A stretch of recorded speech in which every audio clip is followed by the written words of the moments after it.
So welcome to Desertification on Discs Volume 3. I'm delighted today to be joined by Andy Cartland, an old friend of mine, and founder of global sustainability recruitment company Acre. Hi Andy, how are you doing? Hi Dan, thanks a lot for having me on. Our pleasure. So Andy, as well as being part of Acre, you've also got a couple of other roles that you're really proud of and involved in around sustainability, haven't you? Do you want to tell us a bit about those? Yep, so I set Acre up about 16 years ago now, but over the last few years I've taken the opportunity to take up some trusteeships with a couple of really important charities. So first of all, Global Action Plan, where I'm the deputy chair, and they look at where consumerism meets environmentalism with the concept that what's good for the planet is also good for the individual. So they do some amazing stuff around water and air quality and across the full spectrum. I'm also a trustee with Plastic Oceans UK, who do what they say on the tin, but research, science, behaviour change around plastic entering the oceans, but looking very much at plastic as the gateway drug for us to start accessing other issues such as climate change, because plastics are so visible, but things like coral bleaching and climate change are harder to see. So those are things I do alongside my full-time role at Acre. Yeah, so and also quite keen, almost nerdy level of interest going on in biodiversity and species identification. I've noticed from your Twitter feed. Oh, you've seen that, have you? Right. So the whole reason that I'm doing what I'm doing is because from a very young age, I first became fascinated with birds. And then when I was about 14, a few years later, became fascinated with marine biology. So I then went on to study zoology at university. And obviously when you study zoology, you really have no idea what you want to go on and do after that. So I fell into the business of recruitment a few years later, but I remain a total nerd and highly passionate about biodiversity. If you look at my Twitter feed, you'll see me asking for identification of things like, I don't know, mayflies and dragonflies and spiders and all sorts. So I get a lot of joy from that. And I can usually get them right every time. So well, you haven't commented yet, Dan, so I'd like to see it. It's a talent of mine. I'll tell you what type it is. I do have a second Twitter feed, which is infamous, which is just me complaining about my commute as well, but I won't share that one. Well, how's that been lately? Have you been going into London again? Are you still? I've been in only once, and it's been incredibly difficult with the homeschooling of 3 little kids. But there's been huge joy as well, as you'd imagine. I'm a lot fitter than I was. It's been great to spend more time with the family, and also to realise as a business that flexible working really does work for us in so many ways. And actually referring back to Global Action Plan, flexible working is something that they've been looking at for a long time, because there's wins from air quality perspectives, infrastructure perspectives if we travel less, well-being, productivity. So it's at least a quadruple win. So I've become a very big advocate for flexible working. Having said that, I also know that I massively miss being in an office with other people. So we won't move to a fully flexible model, but we'll certainly move a few more steps towards it at Acre.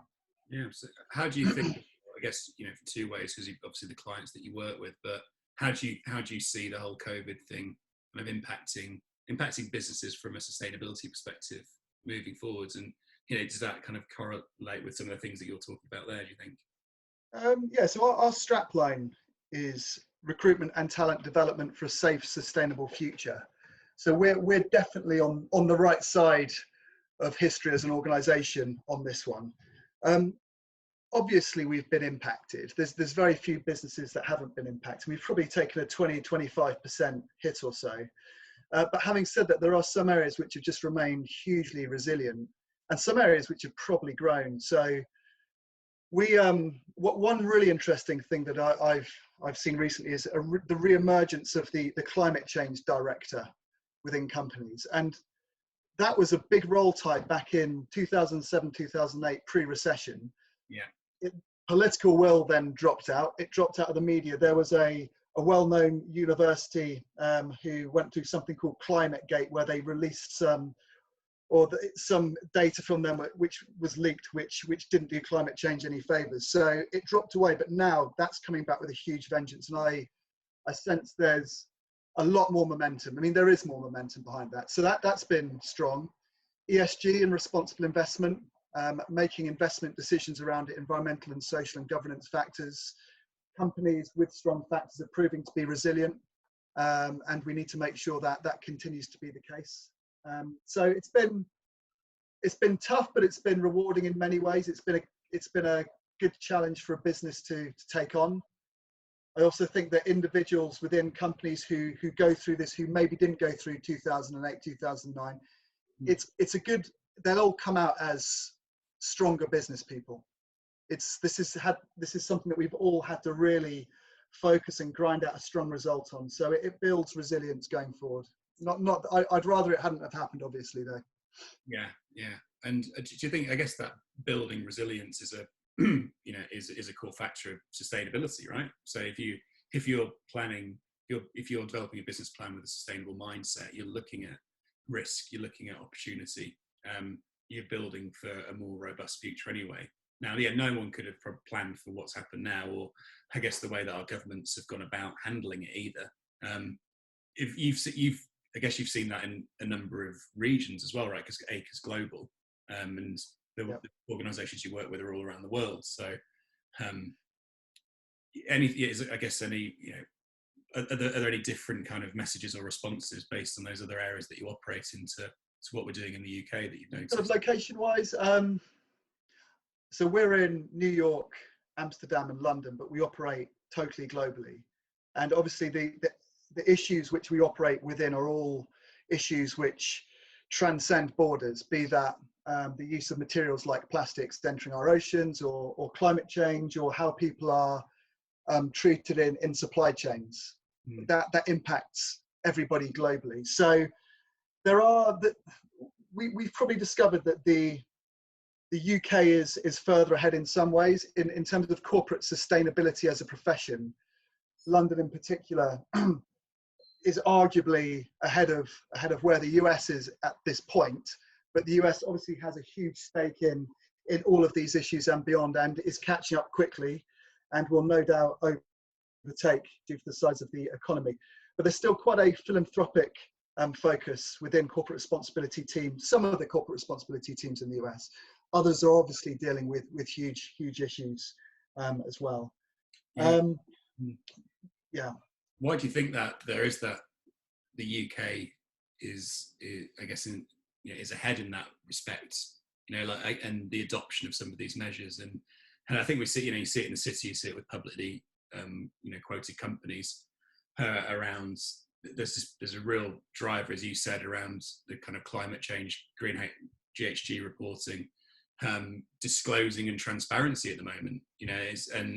And it did look promising, like you said. I remember back in kind of late 2000s, and it looked like this wave was coming then, and then it got halted.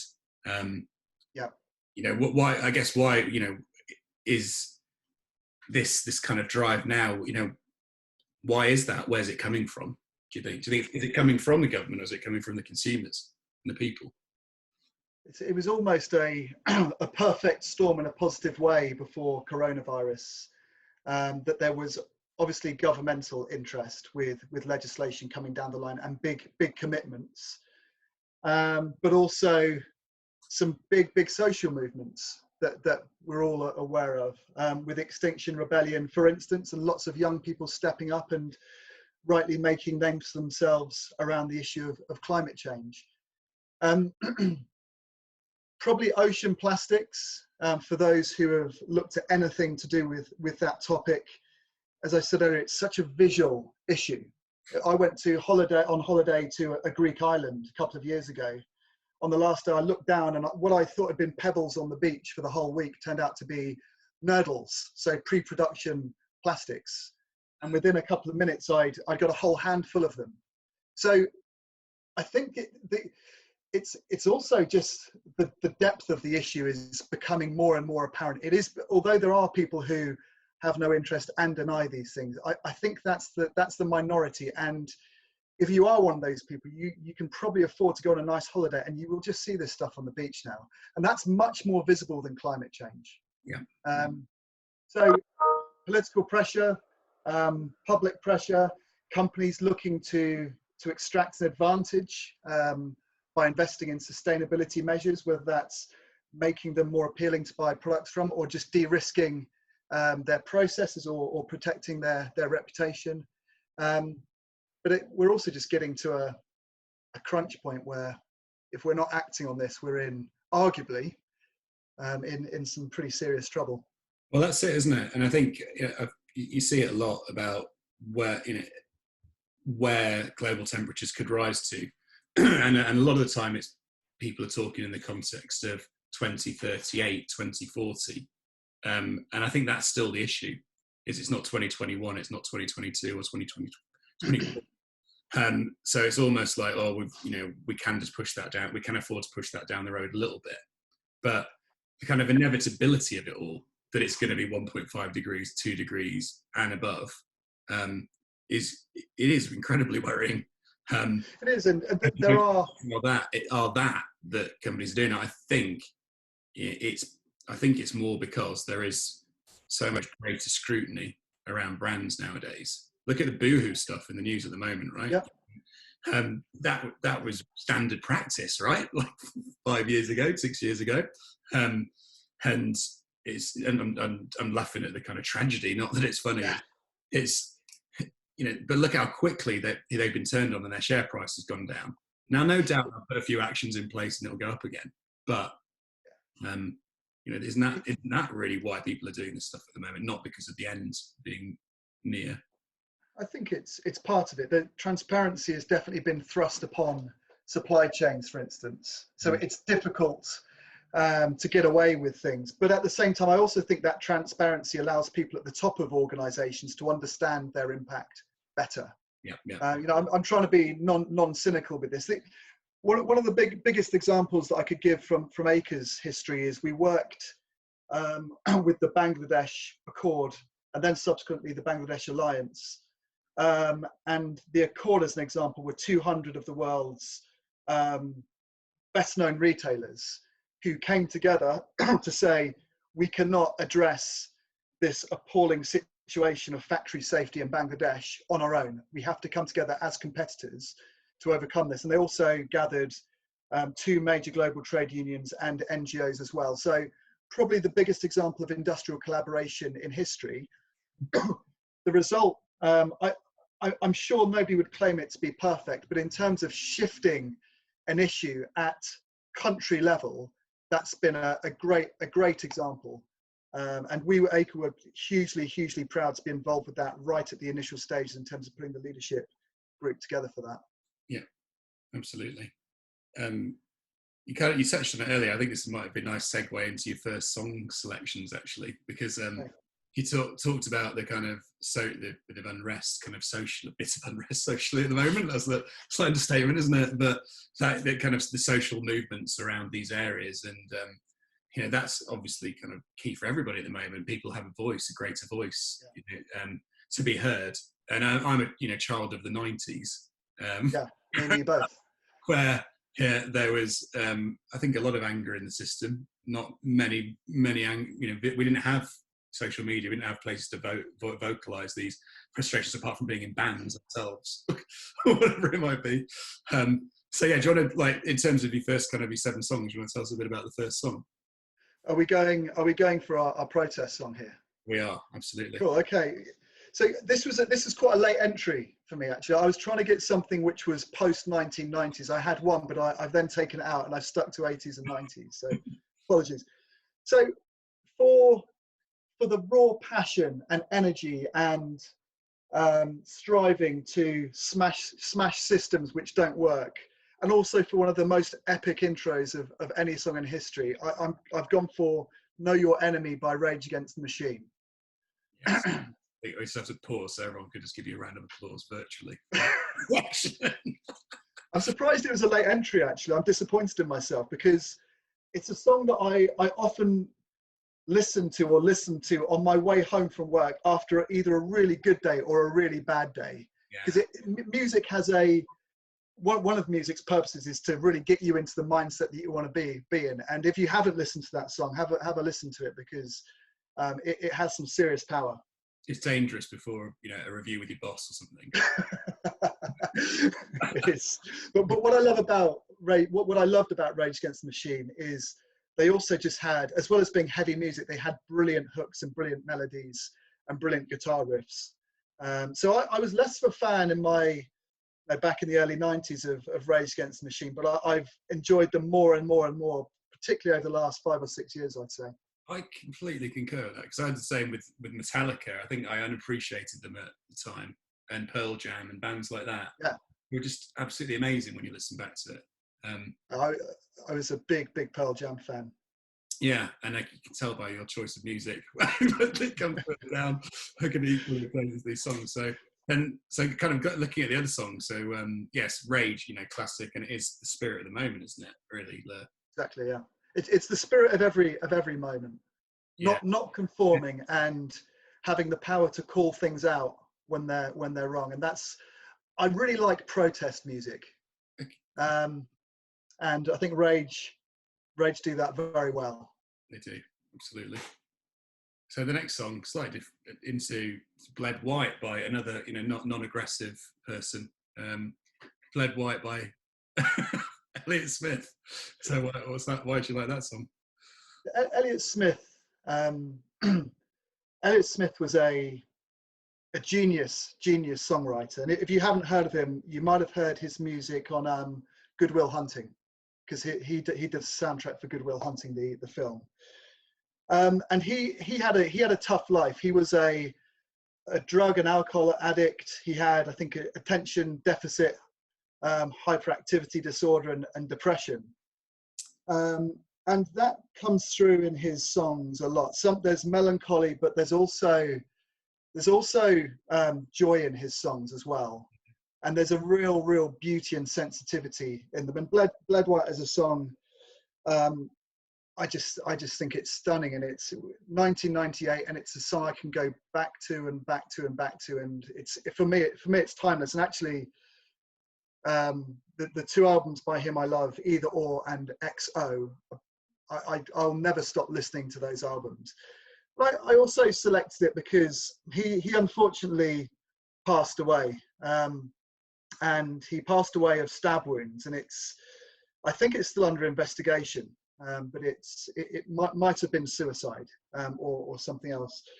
But he led a tough life, and well-being and welfare and mental health is obviously something which has grown in import from a personal and business level over the last few years. And we recruit in health, safety and environment, so we've seen some movement in that, but also just looking at Acre and how we deal with emotional and mental challenges, which most people will have at some point of their life. You know, I know many other people who have, and just being able to speak about that openly is so important. So have a listen to Elliott Smith, and there's a lot of tragedy in there, but in terms of the songwriting, just exquisite. Yeah. And and a slightly different track. Your next song takes us a bit more upbeat, back to the 80s. So Small Town Boy. So the 80s, I was born in 1978, probably similarish to you, Dan. Don't want to give away your age. Don't mind giving. So, yeah. And the 80s was just full of good, well, a lot of poor music, but a lot of good pop music and indie music and rock music. So I've selected Small Town Boy by Bronski Beat, primarily just because, again, it's a timeless song. Jimmy Somerville has just an incredible voice. And if you go onto YouTube, there's a video, I think, called Small Town Boy Reprise or something like that, with him singing it over the last few years. It's just unbelievable. I also love that he's telling a story, an important story, in that song, as a young gay man, and the challenges that he came up against.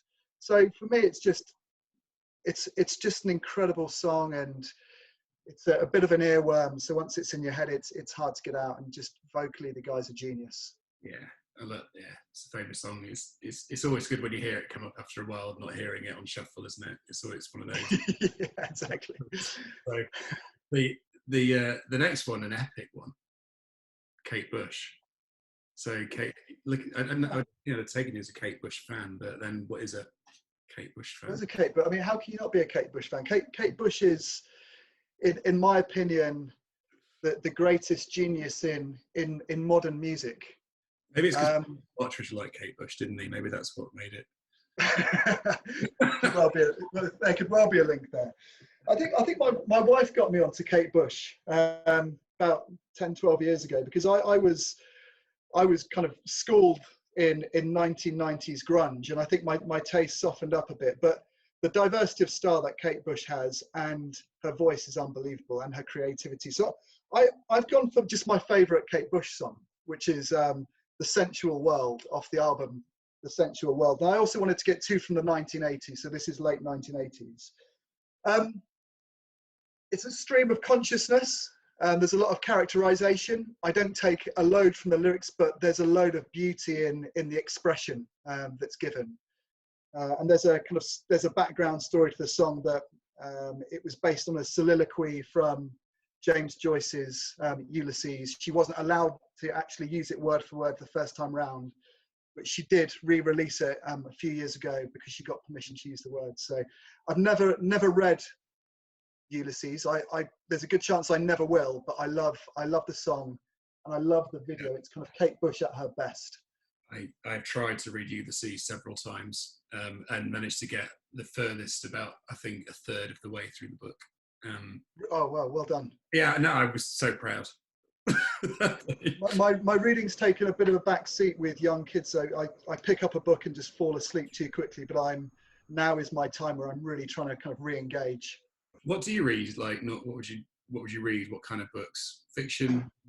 Quite a real variety, actually. Probably the most recent book I read, or one of them, was The Universe in Your Hand, which is a journey through the universe to the absolute biggest to the absolute smallest, so down to string theory. And just kind of being able to visualize what's happening when you put a magnet against a fridge freezer, for instance. I'm definitely a science geek. But some good fiction in there as well. I'm trying to think of the name of the book that I read recently with the what's the book with a character called? I think it was called The Saracen. It's a thriller. I'll come back to it. The science and science fiction. So that's a nice little segue, actually. I was watching Interstellar the other night. You know, I saw it when it first came out, and I haven't seen it for years. And I thought that's good because I might forget a few of the details, but clearly you know what's going to happen. But that is just a brilliant film. I love it. Because after I finished it, I spent 2 hours looking and reading about the theory of relativity, and trying to understand that bit where they go down in like they're down there for an hour, and this guy ages 20 years because he's on the edge of the black hole and all that. That's really cool. And you see that bit where they kick off the journey and they're going as fast as they can in a spaceship, and it's just this little dot moving along really slowly on the screen.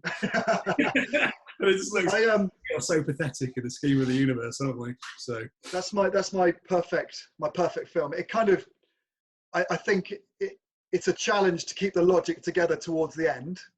Yeah. But I love that kind of film.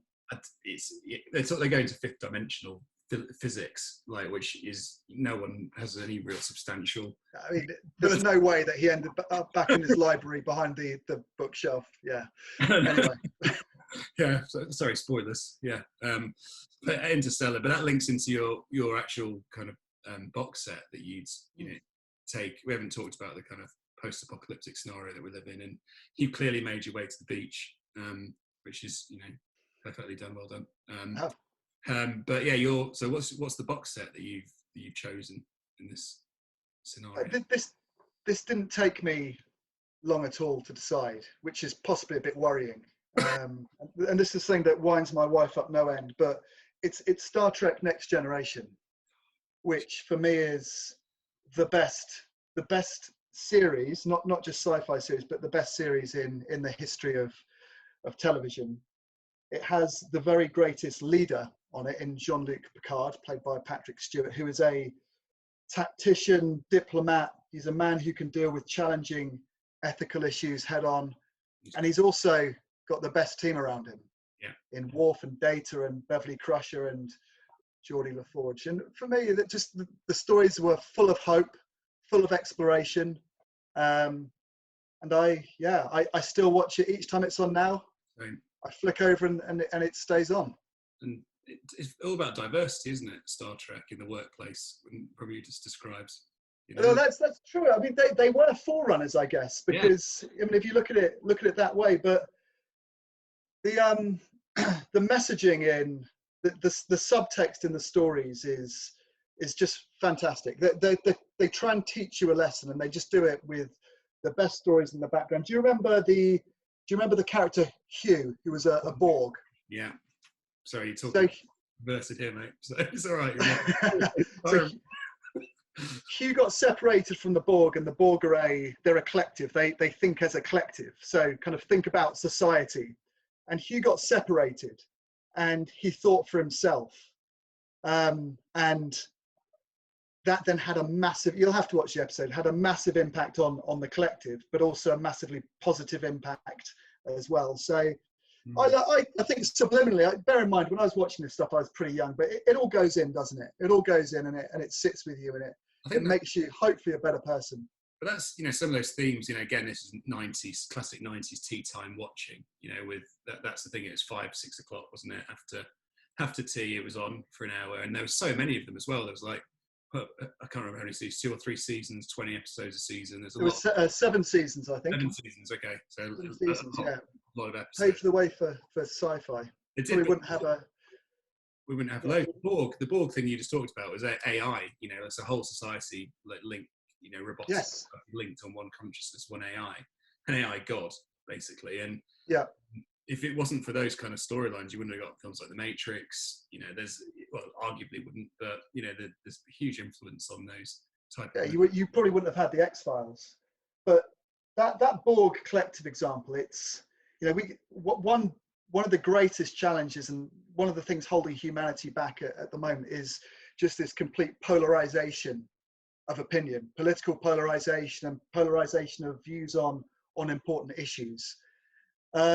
And going back to the Rage Against the Machine song, people need to think for themselves and stand up and have their own viewpoints. And that's what good old Hugh did when he separated from the Borg. He separated from the collective and thought for himself for a much better outcome. So there's a big lesson in there for us. And sounds like anarchism. Well, maybe that could work better than some of the systems at the moment. I think you're right. It is just right. It's too polarized. You just got to get back to the middle. We need to be respectful of different views, and we need to get to. We totally do, and I have to, coach myself away from being polarized, having a polarized view. And I think we all need to have a word with ourselves on that front. Have more open minds. Well, you can go too far and become another Star Trek analogy. You could be a bit like Spock. And, just be about logic rather than emotion if you're not careful. Good. Great. Thanks. Great analogy. Thanks, Dan. We'll leave Star Trek alone. Back to the kind of the songs as well. So, so the other bits, the other kind of last three songs are all like classic 90s in that zone of rock, grunge, folk rock, etc. So, you want to tell us about the final three? Yeah, and okay. So, in no particular order, let me start with a song by the Smashing Pumpkins. So, Smashing Pumpkins were probably the band that had the greatest influence on me, and I also played the drums. So, I'm a huge fan of Jimmy Chamberlin, their drummer, who inspired me hugely alongside Dave Abruzzese from Pearl Jam and others, Stephen Perkins from Jane's Addiction. Geek USA was from the album Siamese Dream, which I for me was the most important album of the 1990s, and more so than Nevermind by Nirvana, and probably one of the most important albums in history.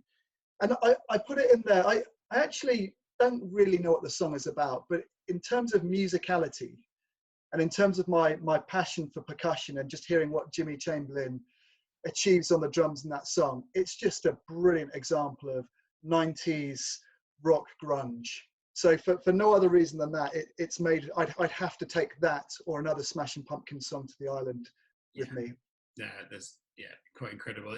The voice as well is just so distinctive, isn't it? It is, and you know, it's a shame they're not together as a band now. But Jimmy Chamberlain as a drummer, if you're into percussion, have a look. Absolutely amazing. Cool. Yeah, I love Smashing Pumpkins as well. The next song, they actually, the Porno for Pyro's song Pets, that got some kind of a thumbs up today when I put it on Slack from Did it? Another 90s degenerate like us. Porno for Pyro's released 2 albums, and they were an offshoot from Jane's Addiction. So Jane's Addiction, one of the most underrated 1990s rock bands. So Porno for Pyro's wrote a song called Pets, and it's a beautiful tune, and I've loved it to this day. But just the lyrics in terms of the topics we're discussing. So my friend says we're like the dinosaurs, and here we are doing ourselves in much faster than they ever did. We'll make great pets. I know that they weren't predicting what was going to happen, but in that kind of lyric, I think it captures a lot of what the challenges we face are. We're not in control of our own species, and you know, ultimately there will come a time when there is no more humanity. That has to happen. It can't be infinite, and I hope that's later rather than sooner. But I hope if that's the case, that's because we've fostered a relationship with the planet which is sustainable. And at the moment there's a lot of work to do on that. Absolutely. Great song choice. And then the final one, which my daughter was ecstatic by, the big finish to the I think this one might have surprised you, Dan, but then you listen to it again after 15 years or so, and I think you totally got it. So I've gone for One Way by the Levellers. I was a big fan of the Levellers, their early stuff. I kind of fell out of love with them later when it became a bit more commercial. But it's aged so well. And again, just as a celebratory, positive song that you want to listen to on your way home or the way into work to get you in the right mindset. There's only one way of life, and that's your own. For me that works. And he tells a story of his own life challenges. We all have our challenges, and for me it's about not dwelling too much on the thoughts of others or the perception of others towards yourself, and kind of trusting in your worldview and your instinct. So there's only one way of life, and that's your own. It's an amazing song. Yeah, be yourself, etc. It's good. Yeah, why not? Yeah, underrated bands, aren't they? I think at the time they weren't. I think when history hasn't looked back on them as fondly as it probably should do. They're kind of just forgotten. A lot of these bands are forgotten, actually. And maybe I don't know. There was a great up in my room here. I have a few band posters up in the wall. I've got my favourite British band ever was a band called the Senseless Things, who, if you lived in Reading or London and the surrounds, or wherever in the UK, you would have seen a lot of them in the 90s. And they were just a brilliant young rock pop band. And I went to see them live for the first time in 20 years because they reunited, and it was literally the best gig I've seen in 20 years. But music had a great meaning and influence on me as I was growing up. Absolutely. Great. Thank you so much for that choice. I'd completely forgotten about that song as well. By the way. And yes, as I said, my daughter Annabelle absolutely loved it. She had it on repeat. She said, "Daddy, I can't get it out of my head." So that's fantastic. Amazing. So that's the song's great selection. And the final thing is the gadget. So you had you kind of debated a few things on email to me, took it very seriously. Did. What do you want to pick out of those, or do you want to pick? Okay, so I debated a Fitbit because to me biometrics are helping me so much with my health, but I'm going to be realistic, and in the scenario you're saying, I don't think we have broadband. I thought about taking a drum kit because in the scenario you describe, I'm pretty good on the drums, but I'd like to become exceptional at something. I'm probably not exceptional at anything, but kind of quite good at a few things. And I got a good head start on the drums. But what I decided, hence the beach scene behind us, is I'd probably take a snorkel and mask for a few reasons. First of all, if there's ever a time where I've really felt kind of comfortable and relaxed, and I'm quite an anxious, nervous person, it would be when I'm snorkeling. Not scuba diving. Scuba diving, too much equipment, too complicated. I just want to put a mask on and a snorkel, and I just want to dive down and swim around for as long as I can. I'm also somebody who likes to challenge themselves a lot. And again, another thing that drives my wife around the bend is I like to practice holding my breath sometimes. For no other reason, I think it's a good challenge. So I've done 3 minutes and 10 so far, and that was that was not with too much effort, and it was actually on the way home from a night out. But I love that challenge. I love the thought of just being able to swim around underwater, holding your breath. I also like the idea of being able to eat what you hunt as well. And I mean, it's not necessarily something that I do now because my meat consumption has dipped dramatically. But if we're in a apocalyptic scenario, I would like the means to gather food. And I think I could do so pretty well with maybe a mask, snorkel, and some kind of sharp stick. I might be overestimating my abilities there, though. No, I think with 3 minutes 10 under your belt of holding breath, you must be pushing for Olympic breath holding records there. Well, the record with oxygen assistance, so inhaling oxygen for a long time before, is closer to half an hour. Well, a human can do half an hour under the water. Yeah, but after a long time of taking high air with high amounts of oxygen in. Yeah. You can look that up. If I'm wrong, that's okay, but I'm pretty sure I'm right. I just imagine, did you remember like a sketch show from the 90s called Big Train? Yeah, vaguely, yeah. And there was one of the sketches on it was they go to the world staring competition and they want these two guys just staring at each other. Like, it's just a cartoon. But nothing really happens. And the world hold your breath competition. These two guys just sat next to each other going like this. No, he moved. There was a show called Touch the Van as well, wasn't there? Where all you had to do was a real show. You just had to stand there and touch the van or the car, and whoever was the last to touch it kept it. I did see one thing on Netflix that looks like it's one of the most popular shows about an obstacle course where you have to go across it, and if you fall in, you basically consumed by the lava. It's not real lava, but it's like one of the top ranked shows on Netflix. Okay. It'd be so much more interesting if it was lava. Okay, I'll keep an eye out for that. Yeah, just use actual lava. Don't kind of mess around. Let's just do it properly, guys. Right? Exactly. That might get eaten by lava. Your choice. Anyway, so just to kind of round off, a couple of questions. Really, I guess from be really interesting from my perspective as well, and a big part of what we do with Rio and as Ditto Sustainability is around engagement, around knowledge building, skills. Now, what advice would you give to someone looking to start their career out in sustainability? What would you encourage them to do? Encourage them to look for in a role? So. First of all, just make sure you understand. It's such a broad topic, isn't it? Sustainability. It's to an extent not a very useful word, but it's still the word that we use at Acre. Having a broad understanding of sustainability or specific domains that you have a particular knowledge, expertise, or interest in is important, and also just demonstrating a passion for that as well is obviously critical. We do work at Acre around looking at leadership competencies, so behavioural competencies, which are non-technical competencies. So the ability to lead change, for instance, the ability to communicate, the ability to lead teams. Not necessarily something that you'll do at the start of your career, but just having an interest in business and commerciality and softer skills. Those are to a great extent what shifts the dial in corporate sustainability. So we need exceptional business people and leaders.